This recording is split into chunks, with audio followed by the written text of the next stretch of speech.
어느 설계사를 선정하고 어느 감리 회사를 선정하더라도 LH 정관들이 다 있다.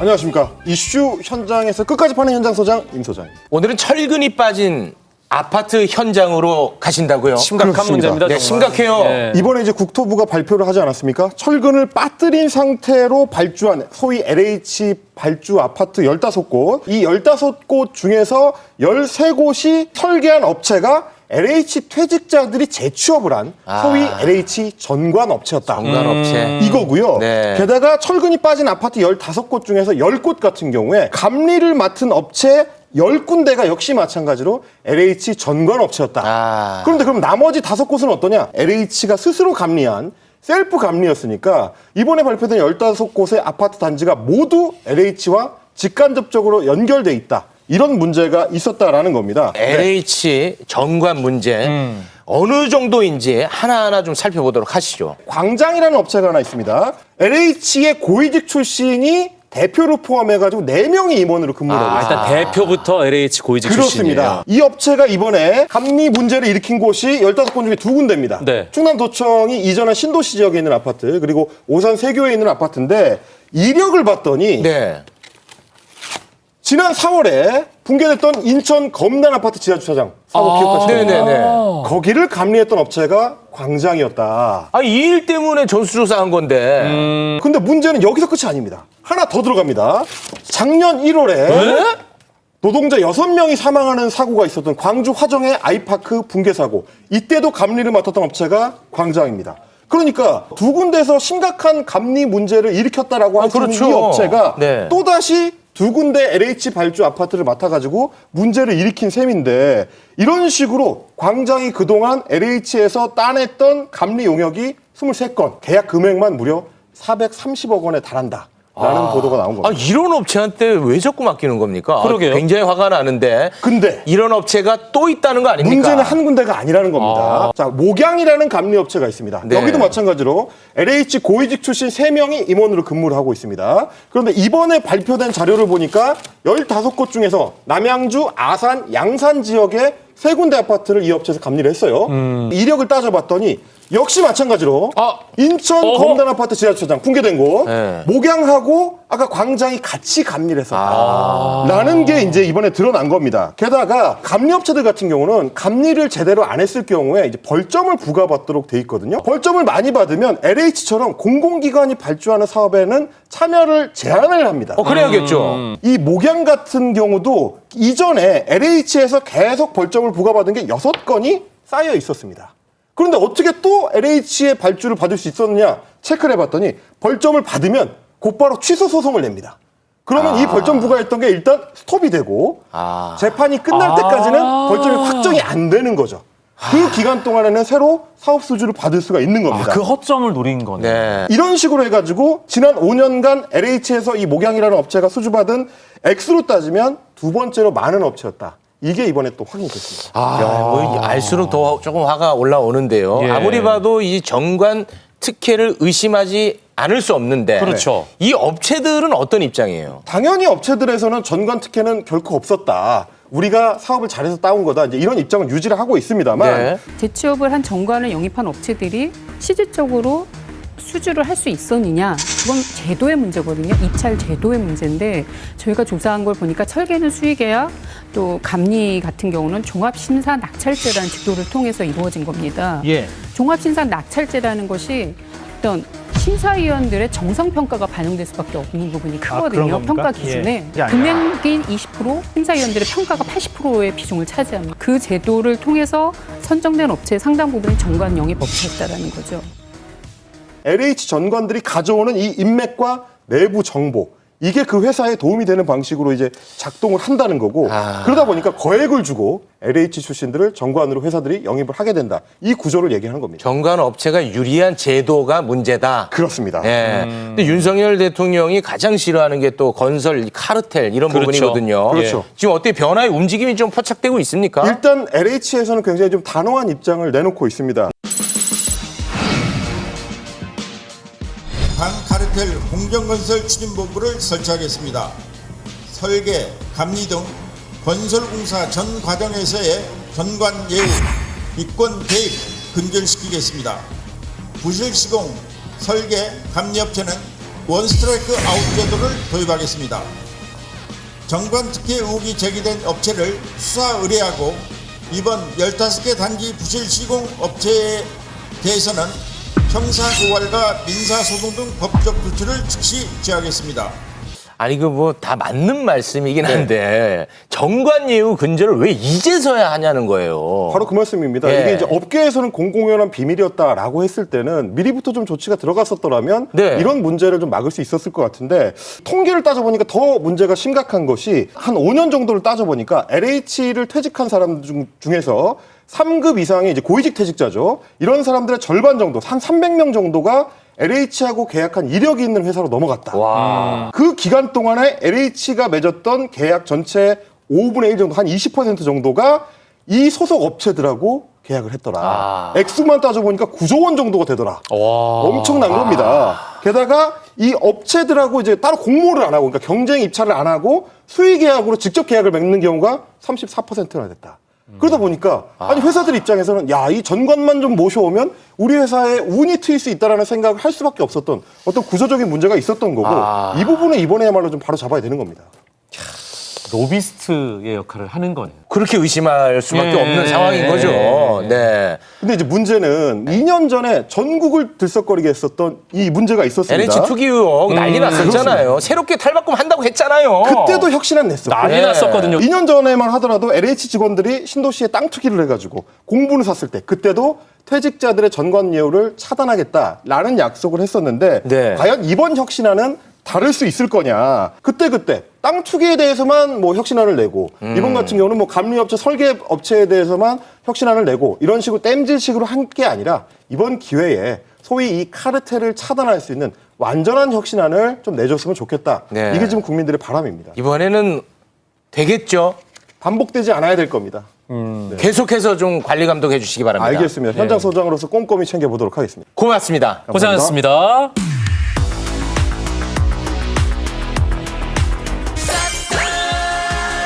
갈아엎어주세요. 머리부터 발끝까지 모조리 싹다 갈아엎어주세요.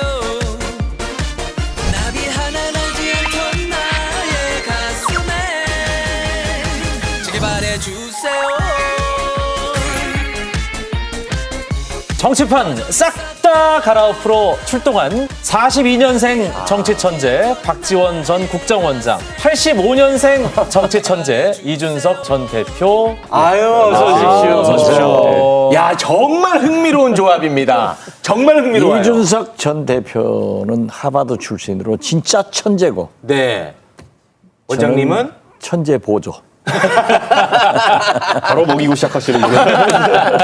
대한민국 유력 정치인 가운데 최고령 정치인, 최연소 정치인. 미국 바이든 대통령이 1942년생. 얘기 좀 그만하세요. 바이든 대통령도 재선 나가는다. 네. 두 분이 함께 단 둘이서 방송을 하셨던 적이 있나요? 둘이 하는 자리는 처음인 것 같아요. 네. 역사적인 방송이네요. 느낌을 5자로 좀 표현해 줄 수 있을까요? 영보이 감사. 영보이 감사. 영보이 감사. 대표님? 건강하세요. 진짜 이걸 이렇게 이거는 아니죠. 이것보다 더 좋은 말이 어디 있어요? 요즘 보면은 대표님보다 더 건강해요. 오래오래 건강하십시오. 우리 그 이준석 대표님. 네. 요새 그 뭐 유튜브를 또 천하람 위원장이랑 하던데 네. 총선을 향한 행보 아니냐라는 의심을 저는 개인적으로 하고 있거든요. 이게 뭐 방송이라는 것이 또 이런데 드라이브 버튼 나와가지고 질문 받고 이러는 것보다는 우리 하고 싶은 거 한번 해보자 이래가지고 네. 살살 천하람 위원장 꼬셔가지고 저희가 이제 하고 싶은 거 하고 있습니다. 반응은 어떻습니까? 지금 유튜브? 썩 좋지 않아요.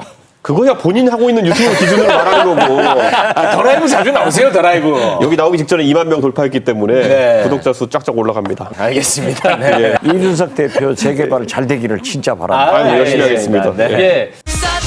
박지원, 이준석 셀프 재개발.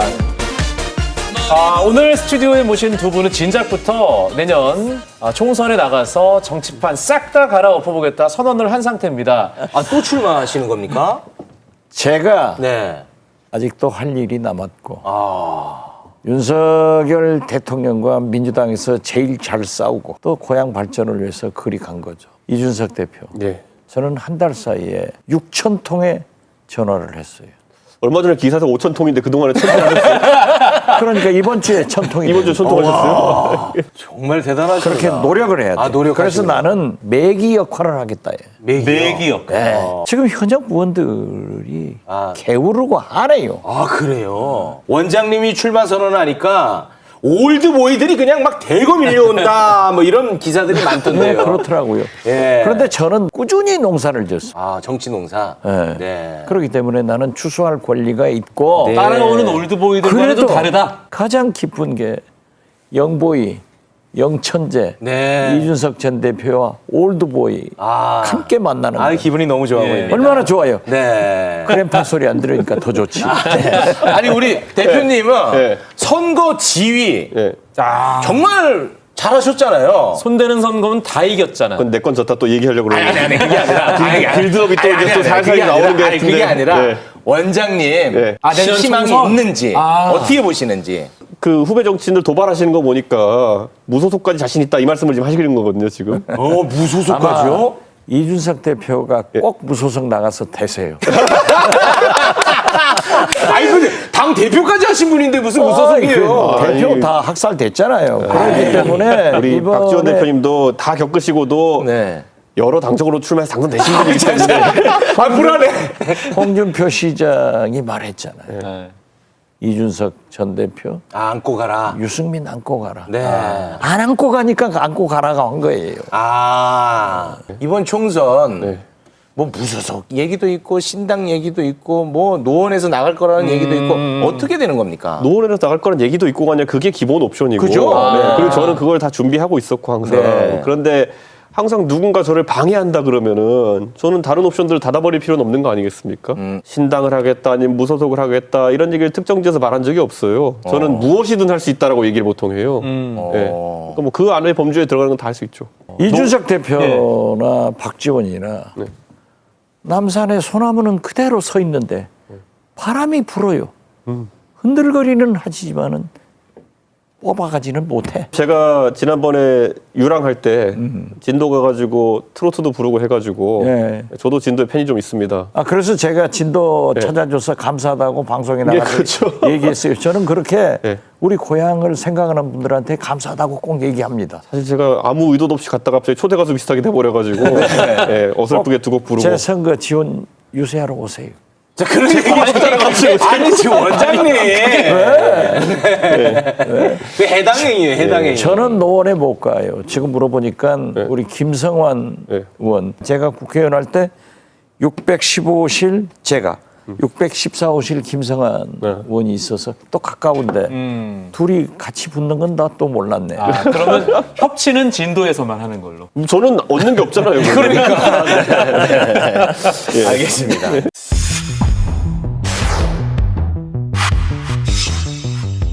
제 발언에 대한 여러 비판과 논란에 대해서 사과의 말씀을 드립니다. 그리고 어르신들의 마음을 상하게 한 점에 대해서는 더욱 정중히 사과드립니다.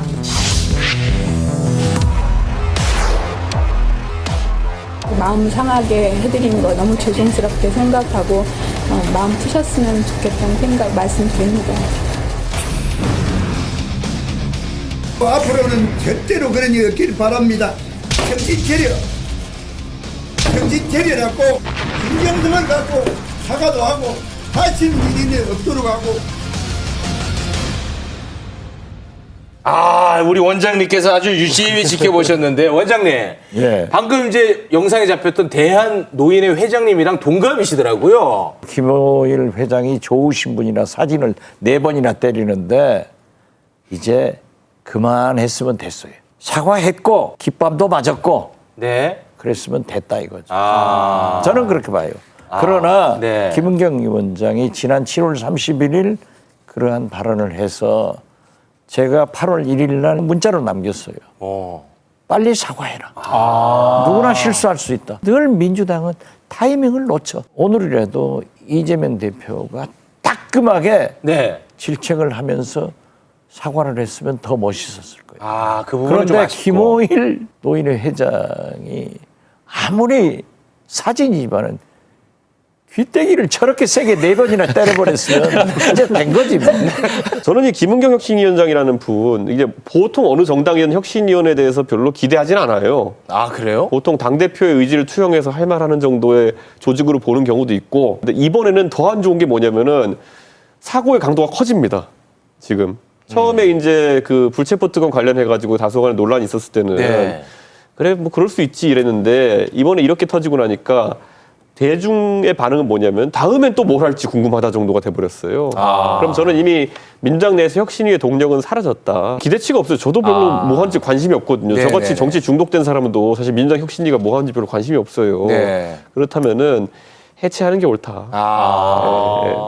해체 어떻게 받으시겠습니까? 국민의힘에서 민주당 혁신이 걱정할 필요 없어요. 자기 집은 혁신이 위원장 만들어 놓고 개점 휴업이야. 말씀하신 대로 의뢰의 혁신이가 출발하면은 호랑이를 그리겠다. 나중에 그림은 고양이가 돼. 아, 보통 그렇습니까? 실체는 꼬리밖에 쥐꼬리가 되는 거야. 그렇지만 김은경 혁신위원장이 나는 잘한 것은 민주당은 단합이다. 그래서 명락해동에 어깨동무하고 나와라. 잘했잖아요. 네. 이런 것은 또 긍정적으로 평가하는데 동력이 떨어졌다는 그런데 거에 대해서는 동의하지 않으십니까? 혁신, 그러니까 뭐 이런저런 문제 때문에. 지금은 동력 떨어졌죠. 네. 그러니까 해체설도 나오고 하는데 그 당원들과 국민들의 평가가 어떻게 이어지느냐를 봐야 될 거예요. 그렇지만 오늘 김호일 회장이 깃방맹이를 4개나 때렸는데 내가 맞아서 됐다. 사진. 됐다 이거죠. 저는 그런데 저는 솔직히 이재명 대표의 생각이 더 궁금해요. 사실 국민의힘도 제가 계속 지적했던 것이 도대체 어떤 미래를 그리냐가 사실 안 보이거든요. 공정과 상식이란 대선 구호가 지금 구현되는 과정 중에서 그렇게 선명하게 안 나오는 것이고 민주당도 솔직히 이재명 대표하면 상징되는 과거의 자산들이 있었어요. 무상 시리즈 같은 어떤 복지라든지 아니면 기본소득제라든지 이런 상징적 자산들이 있었는데 지난 지방선거와 대선을 거치면서 그게 이제는 빛을 좀 발했다라는 이제 평가가 있었거든요. 네. 근데 그러면 저는 이재명이라는 당의 대표가 무슨 비전을 새로 세우느냐가 궁금한 것이지. 네. 누가 이재명 대표의 다리를 대신 긁어주는 사람 정도의 위치에 있는 혁신위는 전 기대가 안 가기 때문에 오히려 이재명 대표가 내가 앞으로 그럼 앞으로 혁신을 이끌겠다라고 주장을 하고 본인 주장을 하는 게 오히려 더 선명하지 않을까 그런 생각이 듭니다 지금. 최재형 국민의힘 혁신위원장 같이 그냥 가만히 앉아 있는 게 제일 좋아요. 거기 왜 있어요 혁신이? 제가 있을 땐 잘하셨고요. 저를 쫓아낸 다음에는 윤핵관들이 꼬다는 보리자로 만든 겁니다 그분도. 그러면 다시 들어가세요. 그 길밖에 없습니다. 아니, 그리고 예. 그래도 그거라도 민주당은 사과를 하는데 윤석열 대통령은 무엇 하나 잘못했다고 하는 유감도 표시하잖아. 네. 양평 고속도로, 리투아니아 면세점 인정을 하면 유죄가 되니까 검찰 출신들은 절대 안 해요. 그래서 지금 현재 문제가 되는 것은 정치는 검찰 수사하듯 검찰 수사는 정치하듯 하니까 문제인 거지. 네. 그거 방금 말씀하신 거 원장님 작품입니까? 그거? 네, 제 작품이에요. 그래요? 네, 알겠습니다. 고속도로 말씀하셨으니까 서울 양평간 고속도로 관련해가지고 지금 국민의힘에서는 국정조사를 좀 꺼리는 모양새인데 LH 관련해서는 또 국정조사를 매우 강력히 밀어붙이는 모양새거든요. 요거는 어떻게 보십니까? 자꾸 나 때는 얘기하게 되는데요. 네. 제가 있을 때는 저희 뒤에 이제 회의하면 백보드에 저희 붙여놓은 게 뭐냐면은 특검을 거부하는 자가 법인이다라고 써놨어요. 기억납니다. 네. 그게 제 스탠스고요.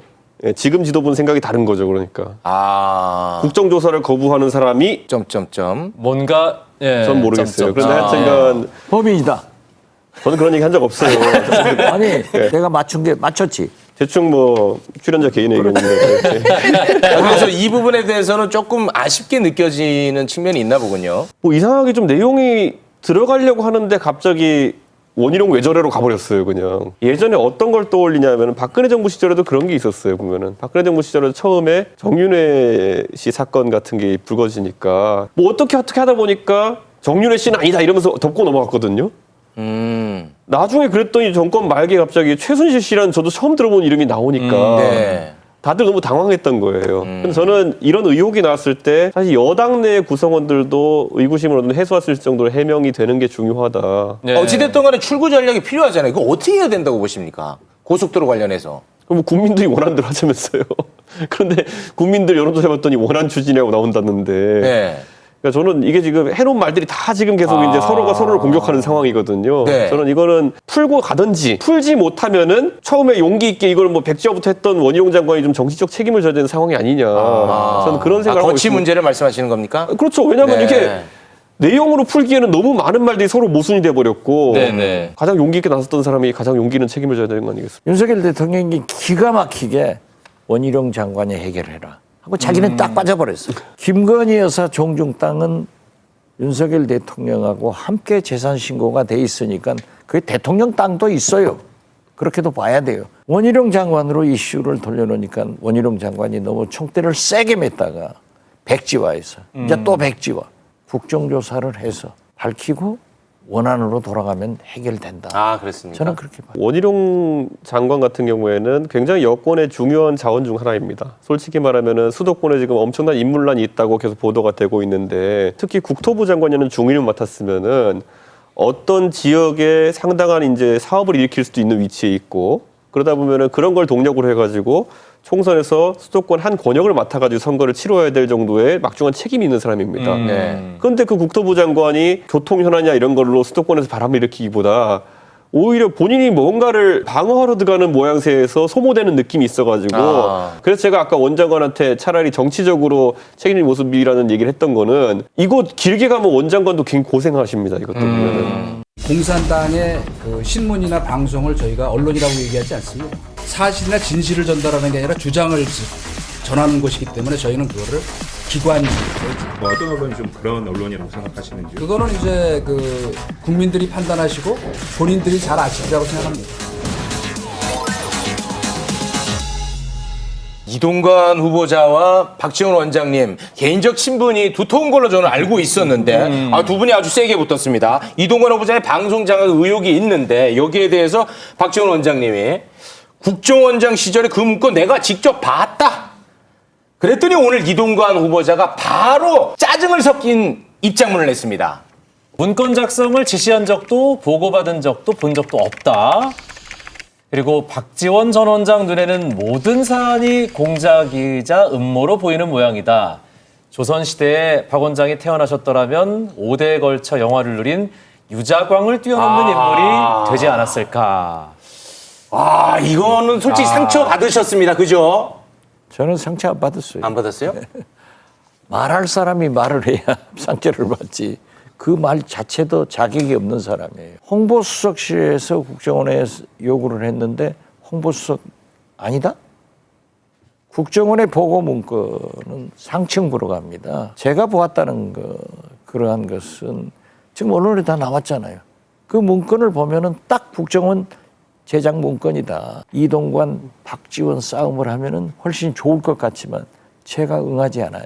그렇습니까? 저는 빤히 보여요. 의도적으로 이번에. 그렇죠.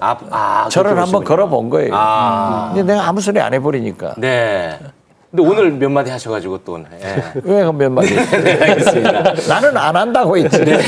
언론관이라는 것이 방통위원장이 굉장히 중요한 가치인데 공산당 기관지 발언은 저는 이거는 상당히 위험했다라는 생각이 들긴 합니다. 다만 또 제가 또 잘못 이해하고 있을 수 있는 것이 아까 국민이 공산당 기관지가 어딘지 알 것이라고 하셨잖아요. 그렇습니다. 그래서 어쩌면은 이동관 후보자의 개인적 경험에 따른 자조적인 발언일 수도 있습니다. 제가 이해하기로는 액면가대로만 읽으면은요. 공산당이란 건 집권기관 아닙니까? 공산국가에서는. 그렇죠. 네. 그럼 집권당을 수호하는 언론이 있다라고 하는 것에 대해서 비판하는 걸 수도 있거든요. 그러면 지금의 상황에서 집권당을 수호하는 아니면 집권자를 비판하지 못하는 언론에 대해 가지고 굉장히 강하게 비판한 걸 볼 수도 있어요. 그렇게 안 보시잖아요, 솔직히. 아니 본인이 아무래도 과거에 언론인 경험이 많으시고 그러시다 보니까 본인의 경험 속에서는 그런 걸 겪으실 수도 있다. 그래가지고 그런 행태를 근절하겠다는 의지라면은 역시 천재야. 좀 더 들어보겠습니다. 역시 천재. 와, 이런 해석은 처음입니다. 그래서 적어도 오늘 박지원 원장님 말씀하시는 게 편집 안 되고 나간 걸 보면은 KBS는 빠지는 것 같은데요. 네. 논리대로라면. 네. 그런데 KBS하고 MBC를 지금 손보고 있어요. 아직 임명되시기 전인데요. 되기 전부터 지금 딱 고속도로를 깔아놓고 가더라고요. 거기는. 아, 그렇게 보십니까? 어떤 아니 모습에서요? KBS 이사장 뭐 이사 바뀐다는 거 아니에요? 자른다는 거 아니에요? 그런데 오늘 보니까 또 MBC 박문진 이사장하고 이사 또 자르더라고요. 아, 대주주 박문진이요. 아니 KBS 이사장으로는 특히 모 언론사 논설위원 출신이 온다는 설도 있고. 네, 그런데 이미 다 정해졌더라고요. 아, 저는 설로 들었는데 다 정해졌습니까 벌써? 나도 설인데. 아니 확실히 정보에는 박지원 전 국정원장이 지금 이런 여러 가지 논란이 있는 걸 다 알고 있지 않겠습니까? 그리고 방송 장악과 관련해 가지고 당시 책임 검사였고 그럼에도 불구하고 지명을 한 데는 특별한 이유가 있을 것 같은데 그건 뭐라고 보세요? 저는 이게 정말 궁금해서 계속 여쭤봅니다. 아니 방송 관련 수사를 해보셨으니까 방송 전문가 아니시겠습니까? 그러다 보니까 이런 방송계 왜 웃어요? 진지한 얘기하는데 방송 관련해가지고 여러 카르텔을 척결하기 해가지고 이권 카르텔을 잡을 수 있는 적임자라고 생각하셔가지고 임명하신 것이기 때문에 청문회에서 분위기는 어떨 거라고 예상을 하세요? 국민 여론이 지금 어떤 사안이든지 간에 지금 윤석열 대통령의 지지율과 수렴해가지고 움직이고 있거든요. 예를 들어 그때 수능 문제에서 제가 되게 당황했던 게 뭐냐면은 60대 이상, 70대 이상에서 이제 윤석열 대통령의 생각을 지지하는 비율이 대통령 지지율만큼 나왔거든요. 그런데 이분들은 수능에 대한 경험은 사실 없는 세대거든요. 그리고 네. 앞으로 자식이 수능을 볼 세대도 아니고 그런데도 불구하고 어떤 하나의 수렴해가는 과정이라는 것이 매우 모든 사안을 정치적으로 바라볼 수밖에 없는 상황이 되지 않았나. 근데 안타깝고 그래서 이동관 후보자에 대한 평가도 이미 본인의 정치 성향에 따라가 정치적으로 하는 상황이 되지 않았을까. 청문회가 변수가 되지는 않을 거라는 생각을 합니다. 그러나 민주당이 청문회를 보이콧하겠다고 해서 그래서는 안 된다. 청문회에서 진짜 실력 발휘해가지고 왜 부적격자인가 이런 걸 따져봐야 돼요. 지금 MB맨들이 대거 또 진출했다 이런 보도 많이 나오지 않습니까? 이거는 어떤 의중이 있는 겁니까? 저는 윤석열 이코르 MB다. 그거 어떻게 되는 거예요? 똑같아요. 예? 똑같아. 하는 일들이 지금 보십시오. 네. MB 때도 이슈를 좋은 건 나쁜 건 만들어가지고 와글와글 그렇게 하고 넘어가고 했어요. 지금 계속 연속되잖아요. 아니 근데 제가 궁금한 건 뭐냐면요. 윤석열 대통령과 소위 이제 MB맨들은 사이가 좋을 수가 없잖아요. 아니죠. 친박과는 더 안 좋죠. 아 그것도 그렇긴 합니다만. 보수 정권의 대통령이 되면은 친박이나 친이 둘 중에 하나는 가까울 수밖에 없는데 그런 겁니까? 인재 풀이라는 게 그렇게 형성돼 있기 때문에 둘 중에 하나를 잡아야 되는데 친이가 다 간 거죠. 이런 생각이 들어요. 대통령이 그런 어떤 선택을 하신 것과 관계없이 탕평 인사를 했으면은 지금 훨씬 더 견고한 정권을 구축할 수 있었을 것이다라는 생각을 하는데 어떤 식의 탕평 인사를 말씀하시는 거예요? 결국에는 대통령이 사실 친이계를 많이 발탁하시는 건 맞는데 거꾸로 그럼 친이계한테 큰 빚을 지신 것도 없어요. 네. 다만 친박계와는 다소 불편한 어떤 과거의 댓글수나 이런 때부터 본인을 탄압했던 친박계에 대한 불편한 시각은 있겠지만은 그걸 다 뛰어넘었을 때 보수의 우수한 자원풀을 다 가용할 수 있는 거거든요. 근데 그게 되지 않는다면 참 힘들죠, 보수에서는. 그 지금 총선을 치러야 되는 입장에서 이 지형적으로 가장 안타깝고 속상하고 아쉬운 점은 어떤 부분이 있습니까? 지난 지방선거가 끝난 다음부터 바로 총선 준비를 가동하기 위해 가지고 혁신위도 만들고 해서 이제 갔는데 그 방향성에 따라 가지고 준비를 많이 했었으면 지금 뭐 젊은 세대나 아니면 수도권 아니면 심지어 호남까지도 지금과는 다른 성적표를 받아들일 수 있었을 것이다. 네. 근데 그때 그게 단절되고 지금 와가지고 바늘 허리에 실매어가지고 쓰겠다고 계속 그러고 있는 상황인데 시간이 아깝습니다, 참. 민주당은 남은 기간 어떻게 해야 된다고 생각을 하시는지. 저는 민주당의 최대의 혁신은 단합이에요. 대통령이 죽을 쓰고 있으면은 민주당은 밥을 하기를 국민들은 바라는데 같이 죽보다도 못하고 하겠다고.